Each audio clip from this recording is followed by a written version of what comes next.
Hi, everybody. Welcome to English Digest. It's our literature unit, and I'm Tom. I'm Stephanie. And like I said, it's our literature unit for today, which means for the next 3 days, we're going to be talking about a famous work of literature. Today's featured work of literature is Sense and Sensibility by Jane Austen. I'm sure you've read this. This is kind of a romantic novel from, about 100, 200 years ago in England or so? She lived around the later 1700s, if I'm not mistaken, but I could be. She was such a talented writer. Of course, her most famous book is... Come on, Tom. What is it? Mansfield Park, right? No. Well, not this one, right? Not Sense and Sensibility, right? Do you remember Mr. Darcy?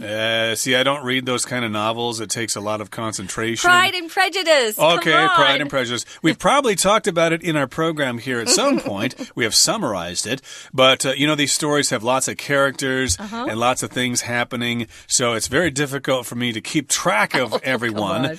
And that's what we're going to try to do in our program today. And we're going to actually summarize our featured novel Sense and Sensibility, and you might be able to relate to this because this was made into a movie way back in 1995, directed by none other than Taiwan's own boy Leon, or Ang Lee, or Ang Lee as he is called in the West. So let's get to it. Let's summarize today's featured work of literature, Sense and Sensibility. Please listen carefully.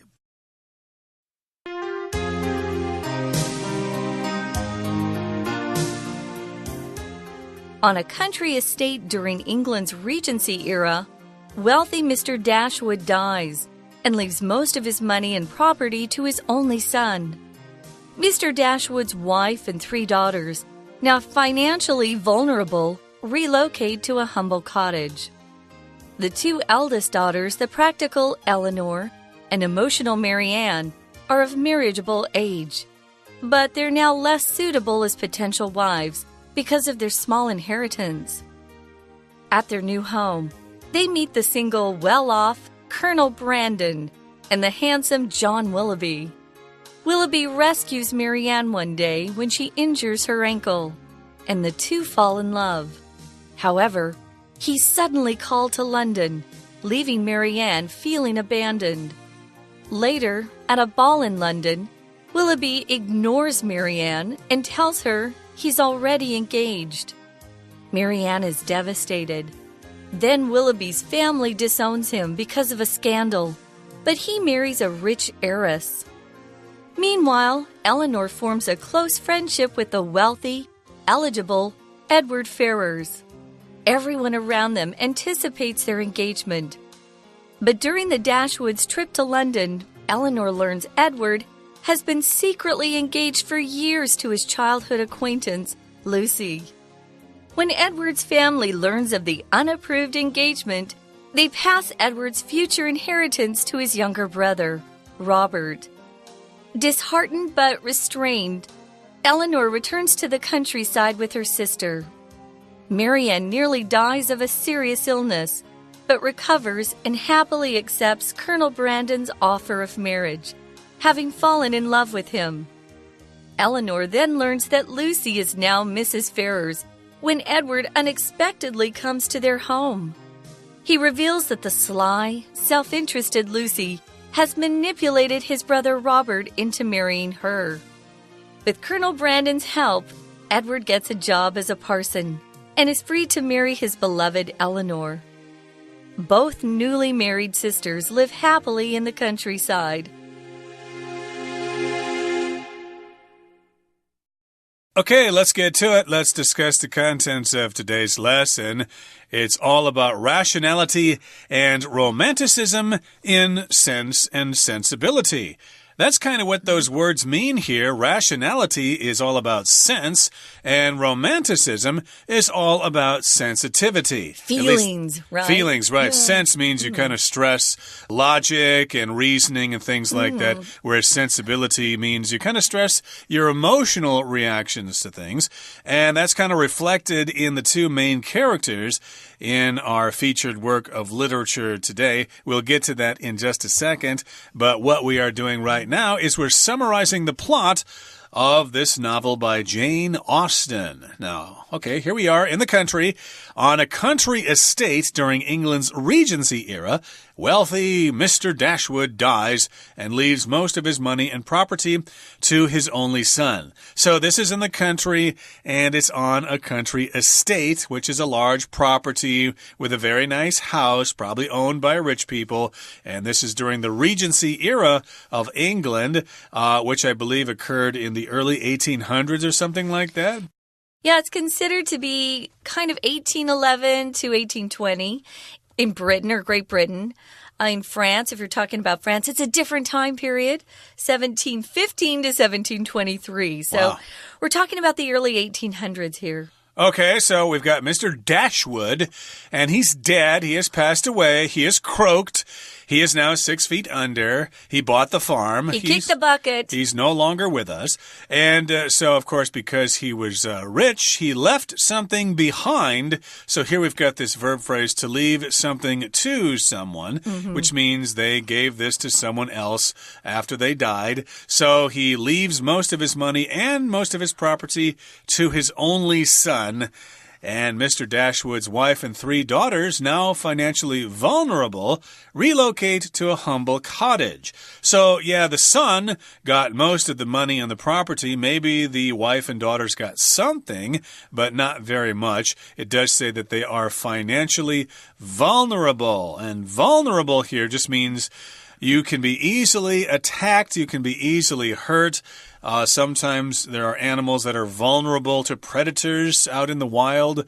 Like a deer, for example, might be vulnerable to attack from a bear. Bears love to attack and kill deer. But here, the wife and daughters, well, they don't have a lot of money, so they got to move someplace, and they go to a humble cottage. Humble here just means it's kind of simple. It's not very extravagant. It's not a rich place. Right, and sometimes it also means you're kind of in a lower social ranking. Your social status isn't quite so high. So it's not really fancy, it's humble, but it's pretty, I thought it was really pretty in the movie, at least. So the 2 oldest daughters, we've got the practical Eleanor. She always does what's logical and practical. She doesn't do things that are silly or maybe romantic. No, she's very practical. But then her younger sister is Marianne, and she just is very romantic, very emotional, just is always talking about love and feelings. That's who Marianne is. And this book contrasts the 2 personalities and the way they live, how they think and act. It's a wonderful story. Well, right now, those 2 are of marriageable age, which means they're just old enough to get married. In fact, I think Eleanor is getting to be a little too old. Back then, girls would get married between like 17, maybe even 16 sometimes, and 22. After 22, you were considered an old maid. Oh, no. Believe it or not. So they're now less suitable as potential wives to the men in that area because they don't have much of an inheritance. Now, back then, if the women got married, their dads would provide something called a dowry, D-O-W-R-Y, to give to their future husband. So the guys back then, they were looking for money from their fathers-in-law. If that family didn't have much money, they would go looking for someone who had more money. That makes sense to me. If you're getting married as a man, you're giving up all your freedom, so you should get something in compensation. You get paid off, huh? Yes, you should, absolutely. Nowadays, of course, that's laughable. But in any case, yes, they're marriageable. But again, they're less suitable because they have this small inheritance. And I did want to mention this word inheritance here. That's what you get after someone dies and they leave you some money.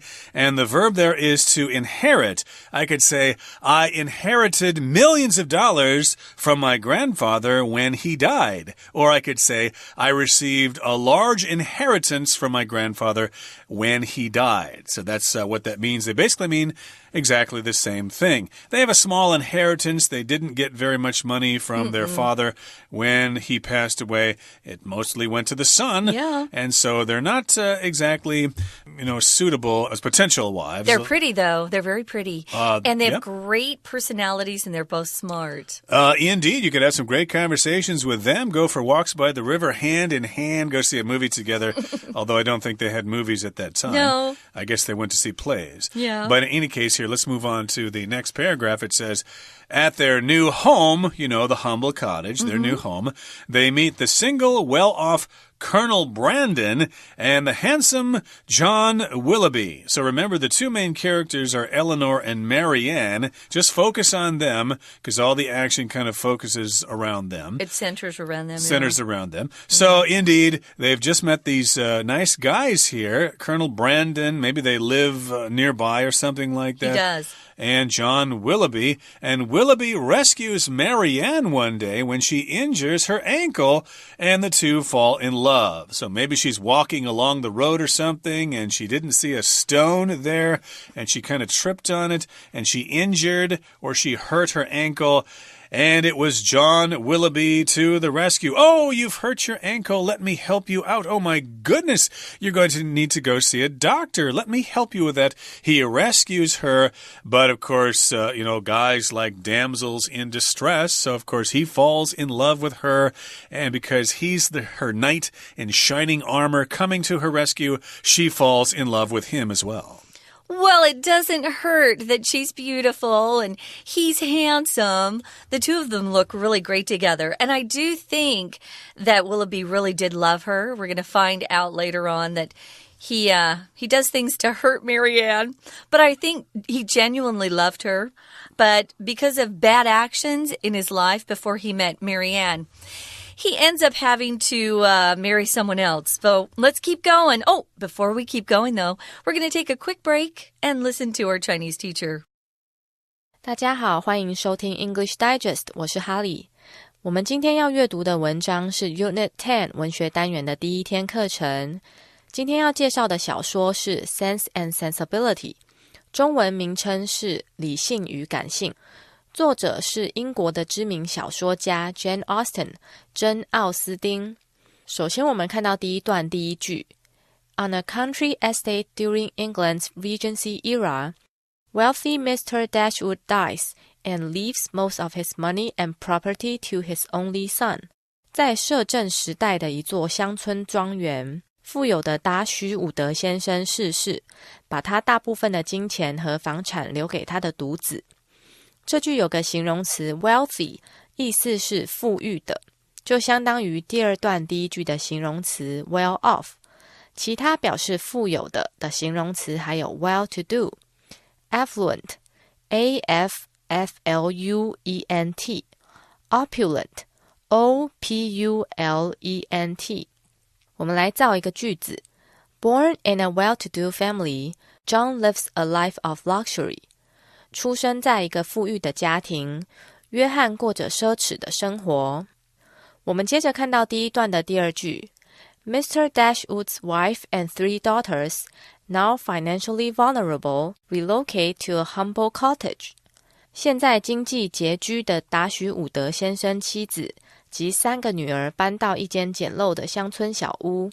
形容词 vulnerable 的意思是易受伤害的，易受攻击的。片语 be vulnerable to something 就是指易受到某事物伤害或攻击。If you don't deal with the wound immediately, it will be vulnerable to infection. 如果你不立即处理这个伤口，它会容易受到感染。另外，这句还有个形容词 humble。humble 在本句的意思是简陋的，也有卑微的意思。Of humble origin 就是指出身卑微。Origin, O-R-I-G-I-N， 而 of noble origin 是指出身高贵 Noble, N-O-B-L-E。 Humble 还有谦虚的意思，例如 Jack is a humble person and never boasts about his achievements。 杰克是位谦虚的人，他从不吹嘘他的成就。 We're going to take a quick break. Stay tuned. We'll be right back.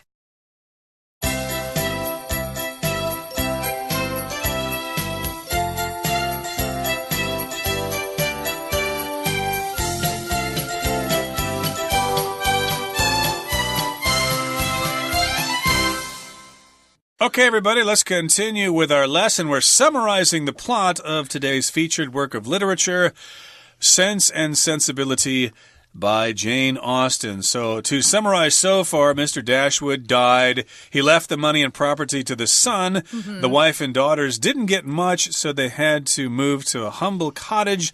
And while living there, they met some really nice guys here, Colonel Brandon and John Willoughby.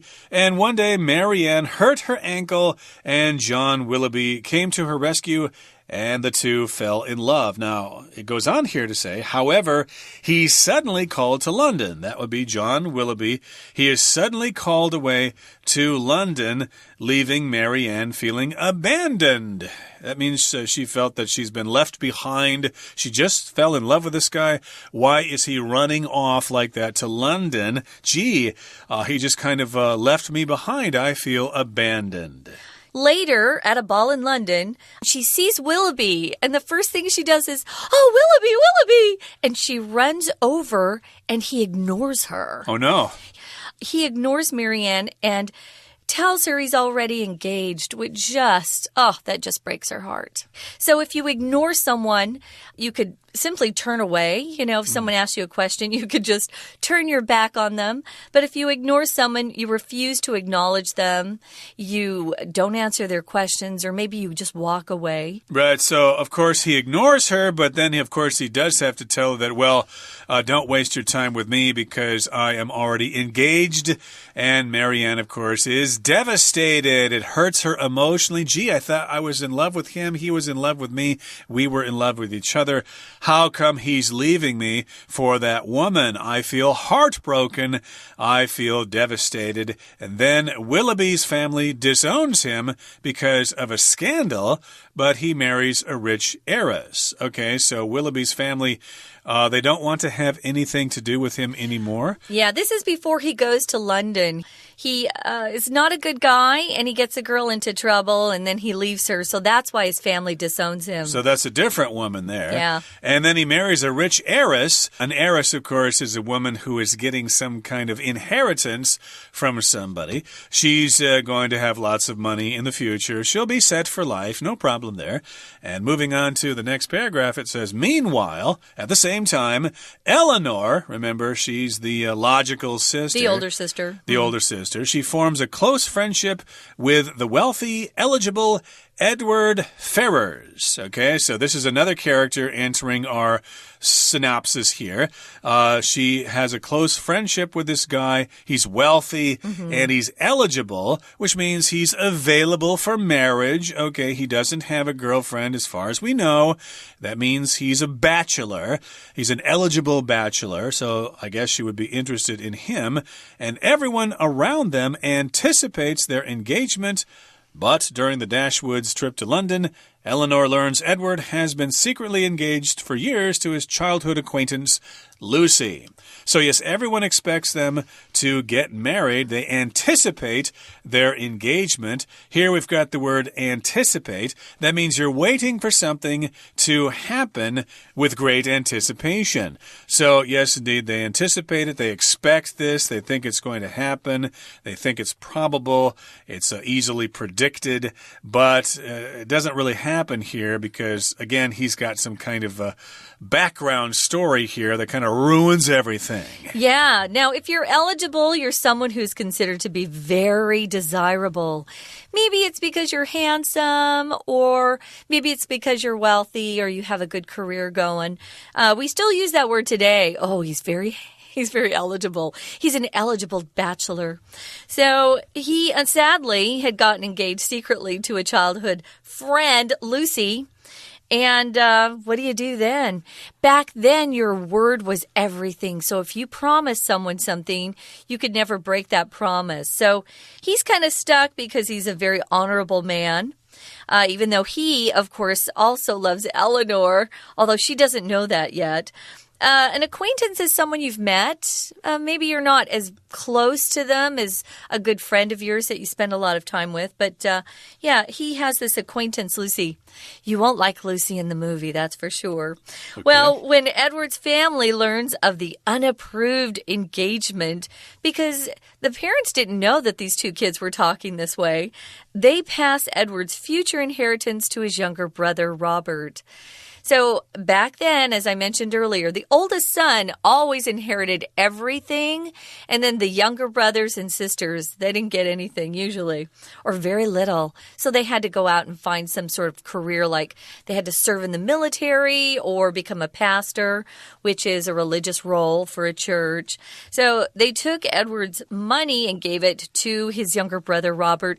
They didn't like the fact that Edward had become engaged to this Lucy when they were kids. Yep, they did not approve of that. What are you doing being engaged to this Lucy girl for so many years? That's ridiculous. We're going to punish you. You're not going to get any of the inheritance. Your younger brother, Robert, is going to get everything.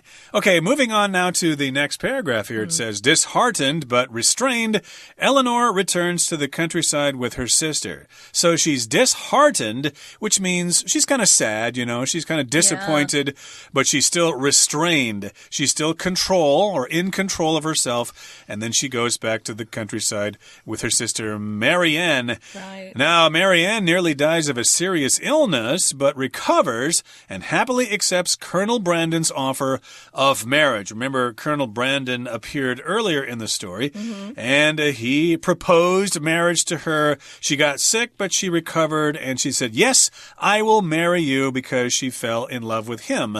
Now, Eleanor then learns that Lucy is now Mrs. Ferrars when Edward unexpectedly comes to their home. Now, at this point, Eleanor has heard rumors that Lucy is Mrs. Ferrars, so she assumes that her Edward that she's fallen in love with has gone ahead and married Lucy. But that's not really what happened. When Edward comes to see Eleanor, she's just already upset because she thinks he's already a married man. He reveals, though, he tells her this truth, that the sly, self-interested Lucy has manipulated his brother Robert into marrying her. Lucy wants to marry someone with money. And remember, Edward's family took his inheritance and gave it to the younger brother Robert. So what Lucy does, she really never really loved Edward to begin with. She then goes for the guy with the money. So as Edward appears at Eleanor's house, Eleanor doesn't know this. So she's still very quiet and very upset. But Edward tells her what's really happened. If you describe someone as being sly, that's not necessarily a compliment. It means they're kind of sneaky. They are a little bit deceitful, and they try to trick or fool people into believing something that's not true. So she's also self-interested. She doesn't care about other people around her. She's selfish is another way to say that. So Lucy has manipulated his brother Robert into marrying her. If you manipulate somebody, you use someone to take advantage of a situation. You're not a good person if you're manipulating people, though. So you're controlling them in some way to get something that you want. It could be that you're influencing them or maybe trying to get them to do something that's dishonest, but they don't know that. They might think that you really care about them.